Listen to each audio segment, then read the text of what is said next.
85 at? Yeah, we on 95. We ain't taking 85 because we take 85, we ain't never gonna get there. So you taking 95 all the way? Yeah, because 85 gonna take us out this way. Oh, Yo, man. Y'all know these. I think I want to purchase this vehicle. Yeah? Hey, everybody know they waiting for us down here in Winston Salem. Really? What you do when you pump the gas down up, you want to lift that thing up and get that gasoline on in there like you're supposed to do. And all the gasoline's in there. So this is really what you get. This is South. You're riding with Mr. B and the boys. That's not nice. South, buddy. It's the South, buddy.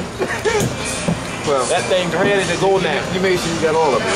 I got all of it. I lift the whole thing up. We ready to go. I don't know what the tater is, quite honest. Yeah. I had tater tots.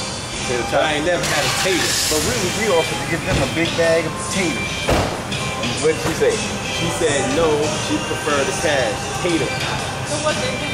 We can't make them get our change, right? And they told us to leave the change to them. And we offered to give them a big bag of taters. Yeah, right.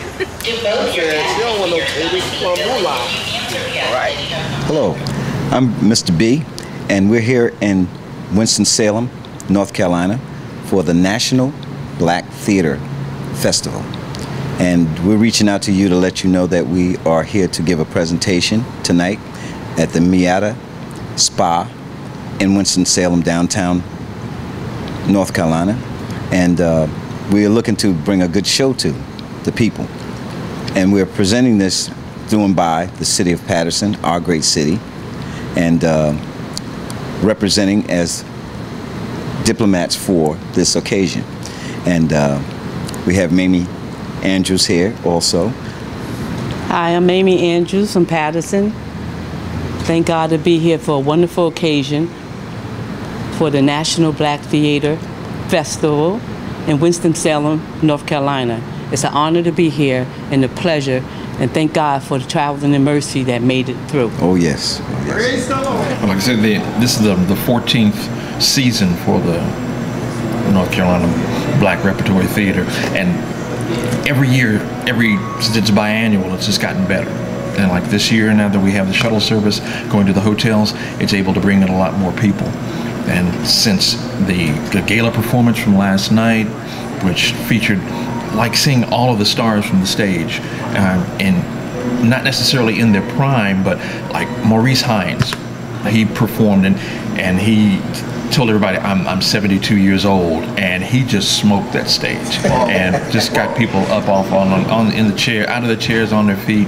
And there was toward the end of the performance, there was a tribute from the movie Selma, where they had the choir come down through the audience onto the stage, and it was that close to breaking out into church. I mean, honestly, it was. I can't remember the gentleman's name that was directing the choir, but he got caught up in it, and then you heard somebody in the back, I mean, in the very back, start shouting hallelujah, and then it started down here in the front, and then over on the side. It was that close to breaking out into church last night, and that's just the energy that's a part of what goes on with the Black Repertory Theater and with the Black Theater Festival. It's just something that the audience, everybody gets involved in, and it's something that's very special. And the performances, no matter what the venues are, I have not to this date heard of any disappointing performances. Everybody goes to as many as they try and cram in. Some of them overlap, but then they'll get a piece of here and they'll leave and they'll go grab a piece somewhere else. But nobody's been dissatisfied with anything of these performances. Well, with our performance, A couple of productions at school, at the high school. She was both on the production side of it and starring in it as well.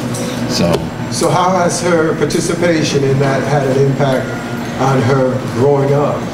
It's given us good social skills, and working in the production side of it, she knows how to get into a working environment that's kind of project oriented. We've got to have, we've got a deadline to meet. This has to be done by such and such and so and so. So it gives her an idea of how to work, not necessarily under pressure, but in a focused atmosphere where she has to get the job done and stay on task. Working on in the performance side of it, it's a personal as well as a group effort. She has to get her head into the game, stay focused on rehearsing and honing her talent, and then working well, blending in with the rest of the cast on the performance side. So it has helped her, rounded her out as a person. And how old is she? She's 17. Thanksgiving food that's necessary for the nourishment of the body. These are the blessings that we have.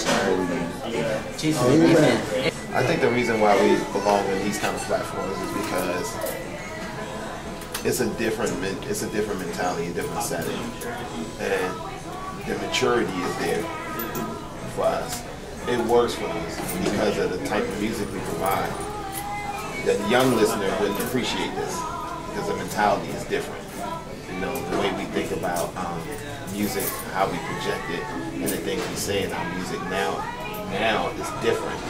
What they talking about now, booty shaking and all of that stuff, but we was talking about love and just our genuine feelings towards each other.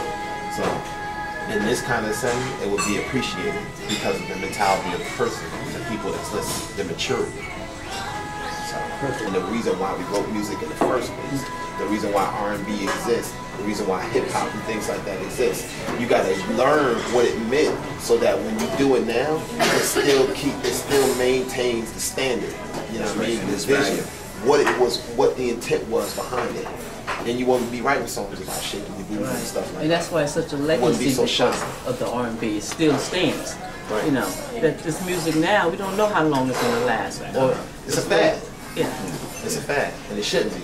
It shouldn't be. And just like Sean said, that it's very important that we lay out the blueprint for the younger generations, because therefore they can get a chance to taste it, feel it, and experience it, you know, through the music itself. Because the music should be a gateway to life expectancy and also a cultural understanding of the honor, the love, the peace, the unity, all of that mixed into one. You can't mess with that. So that's why someone like Whitney was able to go to the level that she went to, because she had people around her that was able to she had a good foundation. The history. Word that he used, I like blueprint, is because what does it take to build a building? We know exactly what that means. You have to build the solid foundation. Then you build your house on that, and then you can build from there. You can go higher, you can go wider, but as long as the foundation is strong, you never lose the structure of the building. The outside might go bad. Some things might seem a little bad. Oh, okay, we might have to paint or whatever the case may be, but that's minor. That's something that can be fixed. But once the foundation is gone, you lose the home. So the whole thing with music, understand the foundation. If we don't understand the foundation, then you lose the whole reason and intent behind what we did. Lost. So the whole thing crumbles. And now we starting all over again. And because people don't really understand what the foundation is, and ain't nothing really to stand on. So what music become now? Fad. That's why them old hymns, them old slavery songs. Oh, check it out.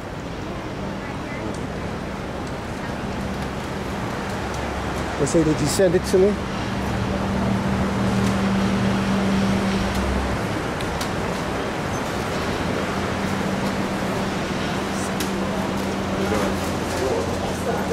Thank you.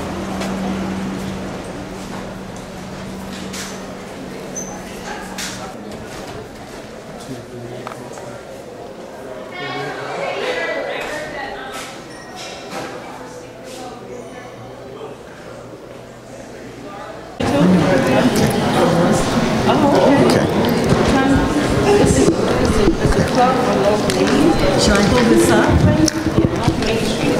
Are you going to sing? No, he's recording you guys. Oh my goodness. Hey, I'm Brian McLaughlin, Media Relations Director for the National Black Theater Festival. Welcome, New Jersey. Yes, this is Mr. B, right in front of the Marriott, where the National Black Theaters Festival is going to take place.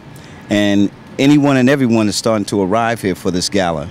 And we have a special guest speaker that would like to do an interview with us. And your name?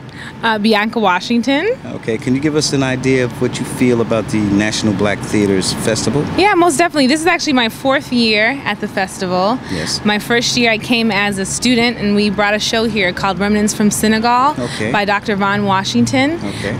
We are based out of Western Michigan University in Kalamazoo, Michigan.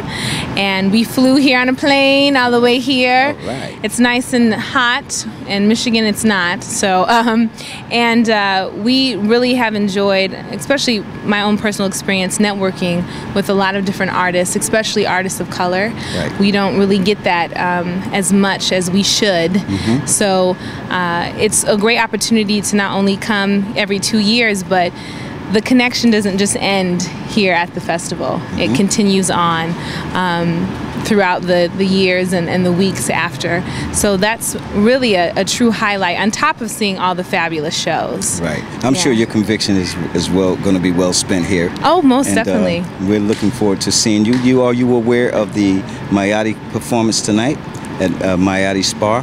No, I'm not. Okay, it's going to take place tonight, featuring Mr. B and the boys. Right, and we'd like to see your face down there tonight. Great. What time? 9:45. 9:45. All right. Well, I'll try to make my way over there for sure. Okay, that's on Main Street. Okay. 707 Main Street. 707. Okay. Okay. Great. And we look to see you, and thank you for your interview. All right. I know the water's got to be expensive in there. What? Over there? I was looking for that hotel to be much bigger than that. Yeah. Everything is active. Hello, ladies. How you all doing? All right.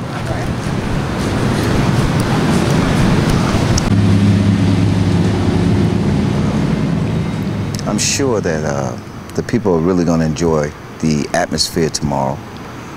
And we come with a full-fledged show, 1-hour show. And we're just going to get down to the get-down. The cool school is here. This is what they asked for, and this is what they're going to get. And we weren't able to bring the full band, but we come down here, and I'm going to represent Mr. B and the boys, and, you know, let's cool school.